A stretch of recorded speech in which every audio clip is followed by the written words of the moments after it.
range of 100 to 400 billion individual stars, each of them a sun with its own gravitational domain, and current estimates suggest that the majority of those stars host at least one orbiting planet. The galaxy is not a flat disk, but a flattened spiral structure, like a vast cosmic pinwheel, with several major spiral arms curling outward from a dense central bar region. Our solar system sits roughly 2/3 of the way out from the center, tucked quietly into a region of one of the minor spiral arms called the Orion Arm or Orion Spur. We are not at the center of our galaxy, nor at its edge. We are somewhere in the middle of the suburbs, if galaxies had suburbs, circling the galactic center at a speed of approximately 230 kilometers per second. Even at that speed, 230 kilometers per second, a velocity so far beyond anything the human body experiences that it has no comparison in daily life, one complete orbit of our solar system around the center of the Milky Way takes approximately 225 to 250 million years. This unit of time has been given its own name, the galactic year or cosmic year. The last time our solar system was in the same position relative to the galactic center as it is right now, the dominant life forms on Earth were the earliest dinosaurs. Mammals had not yet appeared in any recognizable form. The age of reptiles was just beginning. An entire era of life came and went. The non-avian dinosaurs rose and flourished for 165 million years, and then perished in a catastrophe, and mammals evolved from tiny shrew-like creatures into the full diversity of warm-blooded life, including us. And we have not yet completed a single orbit around our galaxy. Contemplate that.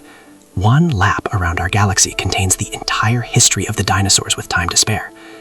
Now consider the full 100,000 light-year width of the Milky Way. Light traveling at the speed limit of the universe takes 100,000 years to cross it. A radio signal broadcast from one side of our galaxy would take 100,000 years to reach the other side. If a civilization on the far edge of the Milky Way received that signal today and replied immediately, we would not receive their response until roughly 200,000 years from now, well past the time frame of any recognizable human civilization. Within this immensity, there is something worth pausing on. Consider what astronomers call the human radio bubble. Since the early 20th century, Earth has been unintentionally broadcasting its presence into space through radio and television signals. The earliest of these transmissions have now traveled approximately 100 to 100 light-years outward from Earth in all directions, a sphere of electromagnetic signals carrying the unintentional testimony of our civilization. News broadcasts, military communications, early television signals. The outer shell of this bubble is now at a distance of about 100 light-years.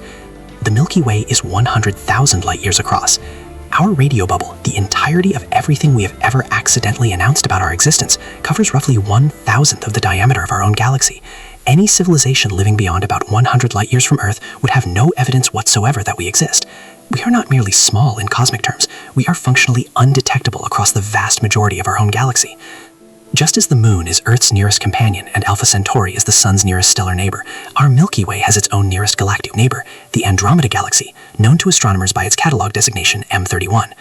Andromeda is visible to the naked eye from dark sky locations as a faint fuzzy smear of light in the constellation of the same name. It is the most distant object that the unaided human eye can detect under good conditions, sitting at a distance of approximately 2.537 million light-years. 2.5 million light-years. The light entering your eye when you look at Andromeda on a clear night departed its source during the early Pleistocene epoch on Earth, when our ancestors were early members of the genus Homo, before modern humans existed at all. You are seeing a galaxy as it looked 2.5 million years ago. Andromeda is a spiral galaxy somewhat larger than our own Milky Way. Current measurements suggest it contains roughly 1 trillion stars, more than double the number in our galaxy by most estimates. Through a telescope, it reveals a bright central core surrounded by sweeping spiral arms, dusty lanes of star-forming material, and a retinue of satellite galaxies orbiting it, much as smaller moons orbit a planet. There is something else about Andromeda worth knowing. Unlike most galaxies in the universe, which are moving away from us as the universe expands, Andromeda is approaching. It is falling toward the Milky Way under the mutual pull of gravity, moving in our direction at approximately 110 kilometers per second. In approximately 4.5 billion years, the two galaxies will collide. This will not be a collision in the way we normally picture impacts, a violent smash that instantly destroys everything in a burst of fire and catastrophe. Because galaxies are mostly empty space, the stars within them will largely pass one another by, but gravitational interactions will dramatically reshape both structures. New waves of star formation will be triggered. Some stars will be flung outward into intergalactic space, others will spiral inward toward a merged central region. Over the course of hundreds of millions of years following the initial encounter, the two galaxies will eventually settle into a single merged structure, a new elliptical galaxy that astronomers have already informally named Milkomeda, a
light had only just begun its journey toward where our solar system would eventually form and develop life capable of detecting it.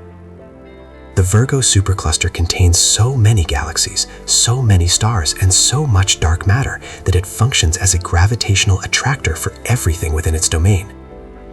Our Milky Way, along with all the other members of the local group,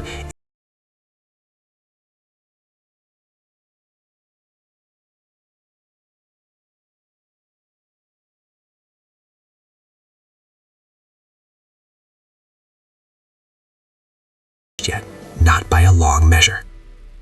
In 2014, a team of astronomers led by Brent Tully at the University of Hawaii made a discovery that fundamentally redefined our understanding of where we live in the universe. Using data on the velocities of galaxies, which direction they are moving, how fast relative to what reference points, they were able to map the underlying gravitational flows that organize matter on the largest scales, and what they found was that the Virgo supercluster is not an isolated structure, it is merely one lobe of a far greater entity. They named this greater structure Laniakea, a Hawaiian word meaning immense heaven or open skies. Laniakea is a supercluster of superclusters, an immense web of galaxy clusters and groups that forms a gravitationally coherent structure more than 500 million light-years in diameter. It contains the mass of approximately 100 billion suns, a number so large that writing it in zeros would produce a line of digits stretching across several printed pages. Laniakea contains roughly 100,000 galaxies. The Virgo supercluster, which once seemed almost inexpressibly vast to us, is just one small component of Laniakea, one of several major subconcentrations within this larger whole. The local group in the Milky Way are a small suburb of this titanic structure. At the heart of Laniakea there is something that astronomers call the Great Attractor. The Great Attractor is a gravitational anomaly, a region of concentrated mass located roughly 250 million light-years away from us, toward which the Milky Way and hundreds of thousands of other galaxies are all flowing. For decades, astronomers knew something was drawing galaxies in a particular direction with unusual force, but because the Great Attractor lies behind the densest part of the Milky Way's disk as seen from Earth, a region of sky so crowded with foreground stars and dust that observations through it are extremely difficult, its exact nature remained mysterious. We now believe the Great Attractor is associated with an enormous concentration of mass, sometimes called the Shapley supercluster, the most massive structure within several hundred million light-years. It sits at roughly 650 million light-years worth, exerting a gravitational pull that shapes the large-scale motion of galaxies across an enormous region of the universe, including our own. We are not stationary. Our galaxy moves. It moves within the local group, which moves within the Virgo supercluster, which moves within Laniakea, which flows toward the Great Attractor. We are passengers on nested systems of motion, all of them unimaginably vast, none of them visible in their full form from our small vantage point. If you could pull back to a scale where Laniakea itself appeared as a single node among many, and this is possible using the full map of the observable universe assembled from large galaxy surveys, what you would see would astonish you. Matter in the universe is not distributed uniformly. It is not scattered at random throughout space in an even fog of galaxies. Instead, it organizes itself into a breathtaking structure that cosmologists call the cosmic web. The cosmic web consists of long filaments, vast threads of galaxies and dark matter stretching across hundreds of millions of light-years, connected at their intersections into dense clusters and superclusters like Laniakea. Between the filaments lie enormous regions called cosmic voids, immense bubbles of nearly empty space sometimes spanning hundreds of millions of light-years where few galaxies exist. The structure looks at the largest scales remarkably like the neural networks of a brain or the mycelium networks of a fungus, long strands of luminous matter connected at nodes surrounding vast empty interior spaces. This is not a superficial resemblance.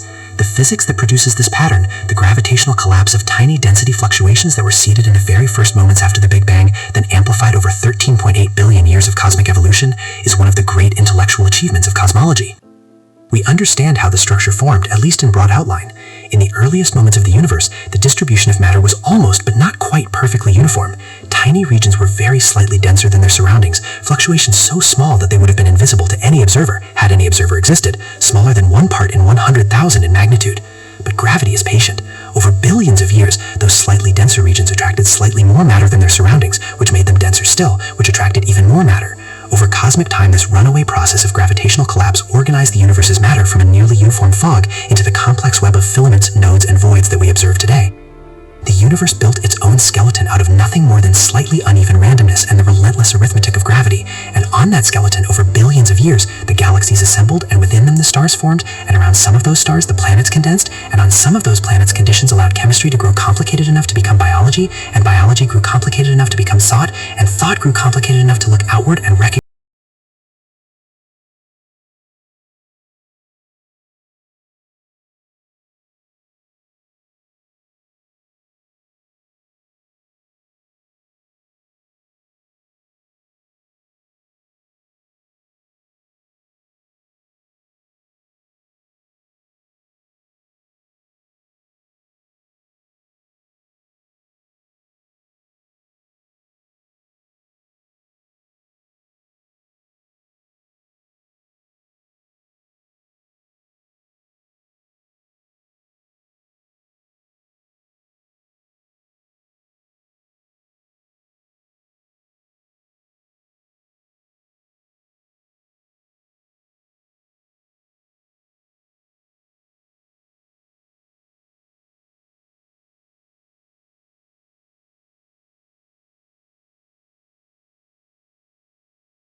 matter to form, conditions so finely calibrated that if the fundamental constants of physics were fractionally different, atoms would never have assembled, stars would never have ignited, carbon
so large that our loneliness would seem deeply improbable.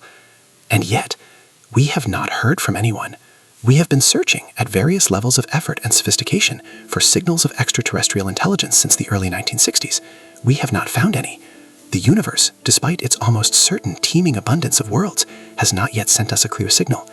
This disconnect between the expected abundance of life and the observed silence has a name, the Fermi paradox, named for the physicist Enrico Fermi, who during a casual lunch conversation in 1950 crystallized the question with characteristic directness: if intelligent life is common in the galaxy, where is everybody? We do not have a satisfying answer to this question. Perhaps life is common, but intelligent life is extraordinarily rare, a once or twice in a galaxy accident rather than an inevitable consequence of evolution. Perhaps intelligent civilizations tend to destroy themselves before they become capable of long-range communication. Perhaps the distances involved are simply too great for any signal to have reached us yet, given the age of our civilization. Perhaps we are looking in the wrong ways, at the wrong frequencies, with the wrong assumptions about what an alien signal would look like. Perhaps, and this is the possibility that is hardest to sit with, we are genuinely alone in the observable universe. Perhaps the sequence of events that produced life on Earth, every step from abiogenesis to multicellular life to intelligence, is so improbable that it has occurred in the entire sweep of 13.8 billion years of cosmic history exactly once. If that is true, our existence is not diminished by it. It is, if anything, made more precious. A single instance of consciousness in the cosmos is infinitely more remarkable than a common one. We have come a long way. And now it is time to travel back. Back from the edge of the observable universe, past Laniakea and the Great Attractor, back through the Virgo supercluster, back to the local group, back to the Milky Way and the Orion Arm and the Sun, back through the solar system, past Neptune and Saturn and Jupiter, back to Mars, back to Earth, back to the atmosphere, back through the clouds, back to the ground beneath your feet. It is the same ground you were standing on before. Nothing about it has physically changed. The same atoms are in the same arrangements. The same air moves around you. The same sky is above you, just perhaps in a different light than it was when we started. But something has changed in the way you see it. That sky above you, even in daylight, even when the stars are invisible, is not a ceiling. It is a window. The same window that ancient humans looked through when they painted animals on cave walls by firelight.